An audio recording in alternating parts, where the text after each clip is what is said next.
Sabrina 90s comic issue 22. We started with the comic actually following up on Harvey getting Sabrina to run for class president, so that's nice. Ambrose goes up to them as she's flirting with Harvey, and Harvey doesn't know he's related to her and warns her about him, calling him strange, and Ambrose lies that strange is an overstatement, even though he's a witch, so obviously it would be strange to him. Sabrina introduces him to Harvey, and he says that he doesn't hear any ticking, and embarrasses her, joking that Sabrina always says he's the time bomb. Harvey plans on putting up Sabrina's posters, helping her out, and the two are polite to each other, saying that it was nice to meet each other. Ambrose assumes that she's running for actual president, and he shows he's behind in the times, asking if Jimmy Carter is ready to step down. Sabrina lampshades it, saying that he doesn't get out much, and Ambrose says he loves political campaigns when he's corrected and wants to be her manager. Sabrina tells him no, and she explains that Hilda, Salem, and Zelda aren't here because they went to a witch's way-down workshop in the other realm. Wait, what? They're witches! They'd be able to just zap any weight away. Hilda demonstrated that. That was the dumbest excuse for them not being here yet. Ambrose again insists on helping Sabrina when he's told no, and uses magic to create new posters for everywhere else. He says he'll plaster them all over the universe, with the logic that she never knows where fellow students might be. Shouldn't it be obvious they'd all be mortals who would only be in one town on Earth? I guess he's assuming that one of them might be a witch. At least it's sweet of him to want to help her out so badly. Predictably, Amy's running for class president too, because she's the main antagonist of the school and doesn't like Sabrina. Sabrina fortunately lampshades all of Amy's friends wearing red blazers along with her, asking if they were having a sale on them.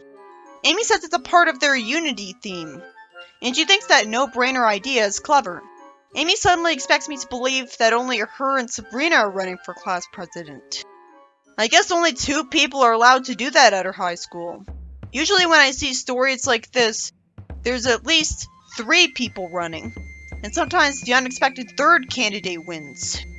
The next day, Sabrina's preparing to make her speech, and she asks what sounds presidential as she's holding notes. Ambrose asks to borrow $1, and he uses magic to conjure up George Washington. I guess he needed the dollar because 1, seeing George on it would make it very easy to imagine him. And 2, he's not technically conjuring up the actual guy that way, and is instead bringing to life the character on the dollar, so it doesn't illegally alter history to bring him here. And I guess Sabrina's too polite to remind Ambrose that he's breaking a witch coat. George sure is polite to not insult Sabrina for being a girl who's trying to run for class president. Maybe he's being subtle, and his way of expressing disdain is that all he does is tell her to brush and floss after every meal, instead of actually giving her presidential advice. I guess he really is the historical figure brought to life, because he remembers having a life, saying that he's not in Mount Vernon anymore. What's the point of stating the obvious like that? Maybe he has fake memories, so he only thinks he's George Washington. Why isn't he a lot more freaked out that he was zapped up here? I hope it being brought here is worth it, because it just confuses me right now, seeming unnecessary. Then I'm hyped at seeing Enchantress show up. And at first I assumed she was gonna yell at one of them for breaking a witch code and summoning a historical figure to the present. Instead, she's just mad because Sabrina's posters are all over the other realm. And I like that Ambrose does explain that he thought there would be other witches in Sabrina's class. But that's a big assumption. Enchantress says this is horrible, but she's mad because she's got moral standards. Witches aren't allowed to hold political offices in the mortal realm. It's even part of the rulebook. Well, of course. That wouldn't be fair. Pretty ironic that Enchantress has more morality than Ambrose does. Maybe the reason no one yelled at Sabrina for being made the mayor earlier was that the spy witches assumed she'd give it up quick after learning her lesson on doing the spell that made everyone like her, and there wasn't a poster clearly telling Enchantress what was gonna happen.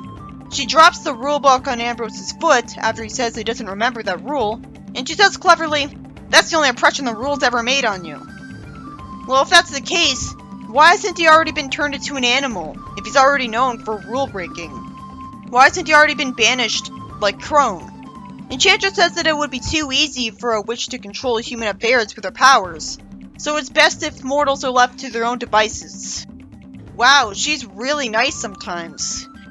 This is something a good person who lectures the protagonist would say, not a villain. You'd expect a major villain witch character to say the opposite, and even want to take over the world herself, but she has to have this moral value to explain why she hasn't done that.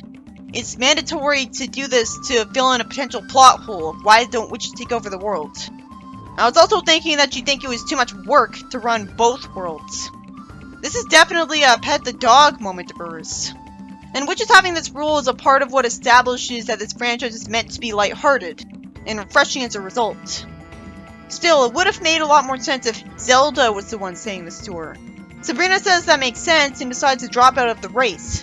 But maybe the reason she didn't know that it was illegal was because she wasn't running for outright president.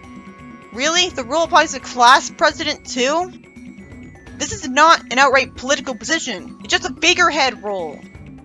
Sabrina the show even showed off that when Sabrina's friend won, she wasn't allowed to make any changes to the school, so she gave up the position. I guess Enchantress doesn't know enough about the mortal realm to know that. And Sabrina's too ditzy to know that either. But you'd think that even the schools in the other realm would have class president be a meaningless position. She says that she won't run, and Ambrose says she'll never run again either, which is clever wordplay, as he's logically still hurt from the book landing on him. How long is that gonna last? I mean, why would he say that when he's a warlock and so he could just instantly heal himself? You'd think he wouldn't still be in pain at this point. I guess he's really bad at healing spells. Meanwhile, because Washington wasn't sent back to his own time right away for some reason after he stopped being useful, he's here to prevent Amy from making a big entrance when Sabrina's speaking.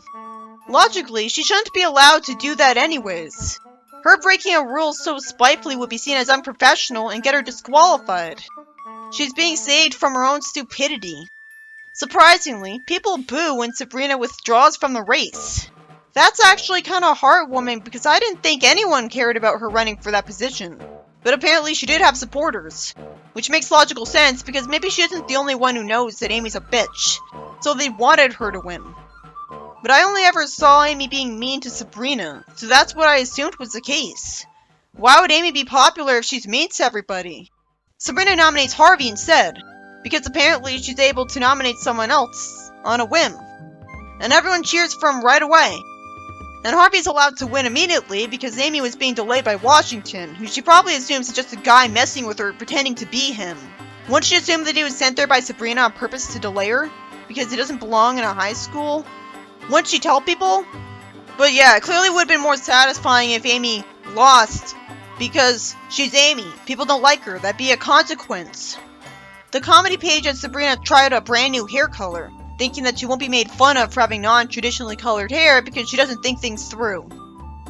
I guess her logic is that nobody makes fun of Zelda for it, but Zelda's not going to a high school. Zelda says that it looks ridiculous and she can't go out like that. Probably because she thinks she's learned her lesson from having green hair, because she said she asked to move away from the green earlier. So, was her hair always green from dye? Or are witches only able to have green as a non-traditional hair color, and are normal otherwise? Hilda says that Sabrina's right and she's old enough to make her own decisions, but then she uses magic to make her look like a clown, and tell her that now her look's complete. Well, that was pointless. They could have just used reason and told her that she'd be made fun of. Anyways, for some reason Ambrose thinks that Sabrina did something very selfless by nominating Harvey for class president, when it would be truly selfless to nominate Amy, not someone she likes. And he should have known that it wasn't selfless because she had to do this to avoid getting on Enchantra's bad side. Enchantra warps away, being proud of the fact that she's gonna dish out more heartache and trouble, probably because she thinks those people will deserve it. Still, who would actually talk like this? Sabrina fortunately remembers George and explains that she had forgotten all about him. Ambrose says he must have wandered off, and they quickly find Washington, who's paranoid that this place is full of Britain supporters because of Benedict Arnold betraying him. So he kept Amy prisoner because she was wearing a red coat, and even the Union Jack. Maybe because she thought dressing like the outright American flag would be tacky in America. But that doesn't explain why she's dressed like the British flag when America went to war with Britain. I'm glad there is this extra bit of justification, instead of him capturing Amy for no reason. I assumed that he was stopping Amy because Sabrina was supposed to make a speech and she was going to show up early. That'd make more sense. For some reason, Sabrina's upset that Amy got captured and missed the assembly. After all the times she abused magic against her, apparently she only hates Amy when she's bothering Sabrina. She asks Washington to go look for a missing dollar, As I wonder if it's realistic that he hasn't commented at all on how much of her skin Sabrina's showing compared to the women of his time. Maybe he's just that polite in this story. Sabrina plays dumb to Amy, who says that she never thought she'd be glad to see her. Then after Amy wants to lodge a complaint because Harvey won, she needs Sabrina to tell her that no one would believe her about who captured her. First Amy said that she was captured by a George Washington lookalike, and then she calls him George Washington. She then throws herself at Harvey because she wants to control things by being the first girlfriend, but Sabrina doesn't do anything to stop her, like use magic for example, and instead uncharacteristically resists the temptation and goes to see her cousin, who's returned Washington to his rightful place, presumably with all of his memories of this erased. In the next story, Sabrina says that everything's in place for the New Year's Eve party, and her friends should be arriving too. Salem says sarcastically that he can hardly restrain his excitement, and Hilda is just as bored. Zelda fortunately contrasts them, telling them to show excitement because it's Sabrina's party they're chaperoning, and Hilda fortunately justifies that when she's seen as many New Year's as hers, they lose their thrill. Her last big New Year's was when Christopher Columbus got his 3 wishes granted, and she casually calls him a good-looking guy, somehow, not seeming to care or comment on the fact that he enslaved an entire continent. Well, maybe she really doesn't care because she's that behind in the times and set in her ways. Social progress would probably be stunted among witches because they live for so long, and the older generations take forever to die. Zelda explains that if you're with a true love on New Year's Eve, he can have 3 wishes granted by midnight. Why? That sounds like arbitrary bullshit. Why isn't it every day at that point? Because both options are reckless. Sabrina asks if she can tell Harvey that she can grant him 3 wishes, and Hilda says that it's not so simple, and says that she can't tell him, and explains that you know it's true love if you wish something, and Sabrina's witchcraft makes it happen automatically. So Hilda was dating Christopher Columbus, and isn't regretful at all. I guess I can understand Hilda being like this, but Zelda's fine with it too. It turns out that his 3 wishes were for the 3 famous ships to appear, and then he sailed off. Wouldn't he have wished for all 3 ships at once? I wonder if Harvey's wishes won't come true and Sabrina will be let down. Because this could be a hope spot because Sabrina's getting her hopes up. Because usually this is a comic where things go wrong for Sabrina. Harvey is portrayed as her true love in the show, but it's not so simple in the comics. Gina shows up at the party and says that it looks like it'll be a blast. She thinks that already? She sure is polite. Harvey shows up asking for a drink and is given soda, and Sabrina says not so subtly that they can have anything you could wish for. Harvey wishes for some bean dip and gets it, because this is a light-hearted comic, not a series that wants to depress its characters, so that was nice. You'd think the wishes would be granted on Valentine's Day instead. That would be obvious. You'd think it'd be a second day of the year where wishes would be granted. But at least this is creative. Sabrina wished that she could give Harvey a hint at least, because she was expecting more than bean dip, not caring that he got what he wanted. Maybe she wants something that would benefit her. Someone asks Harvey a question and he gets a call from his angler, who tells him that he doesn't have to do his homework. It's so weird that he's parroting back what she's saying. That's like the only time the dialogue in this comic feels stilted. Hilda tells Sabrina later on that the 3rd wish might go to waste and it happens sometimes. I like that the writer thought of that. A few minutes before midnight, Harvey asks if he could have this dance with Sabrina, and he wishes that this night could last forever. Oh shit! But the story ends there, planned entirely for comedy, and with only a hint from Sabrina that it probably won't last forever as an explanation for why it won't. So it won't actually last forever, just for as long as Sabrina wants to dance with him. I guess the wishes have some sort of balance to them, or else that would suck.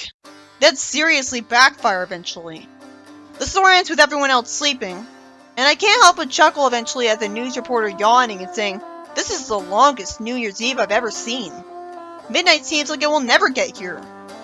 And I guess the spell is keeping everyone from getting suspicious. I would find the Harvey and Sabrina shipping sweet if Harvey didn't have entirely the wrong hair color. I think of him as Comic Harvey. The first story is by Bill Gallagher, and it's about Sabrina eventually being told by Enchantra to not even run for class president because she's a witch. After Enchantra found out what happened only because Ambrose was prepared enough to put her posters in the other realm. Maybe she would have been informed about it by a spy witch anyways, and Harvey's given the job instead. George Washington captures her for having a red coat, because for some reason he wasn't returned to his own time right away after getting useless advice. He didn't react realistically at all to being brought to the future. It was just there for a joke. It would have actually made more sense and been faster if Ambrose was the one who captured Amy, because it would have gone off the fact that he was cheating to try to get Sabrina to win. But then we wouldn't have had that funny line where Amy says that the truth is that George Washington held her prisoner. And the second story is about the arbitrary, unexplained fact that every New Year's Eve, a witch's true love gets his wishes granted by the witch subconsciously, which means Harvey gets 3 unambitious wishes granted. And there's no explanation for this reckless rule. They should have explained that this is the case because it's a designated witch holiday by the Witches' Council, so they're responsible for this. Even then, how the hell can it be known for sure who someone's true love is? That can only be known by someone who can know everything and know the future so they know things would work out. I guess magic itself knows, scanning the brains of the two people and seeing their compatibility and seeing the future. That's convenient. Logically, there would be tons of people who could potentially be seen as true loves for one person after they start dating them. Because what could possibly determine quantifiably who would be the one true love out of tons of good candidates for it? Is everyone's designated one true love a childhood friend of theirs? That'd mean a lot of people wouldn't have one and most people wouldn't get to be with them.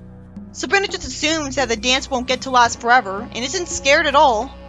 And I guess we're supposed to assume that it's because she can end the dance whenever she wants, even though his wish was for it to last forever. That is the kind of wish you'd expect to make things tense and require a solution, but instead it was just played for laughs.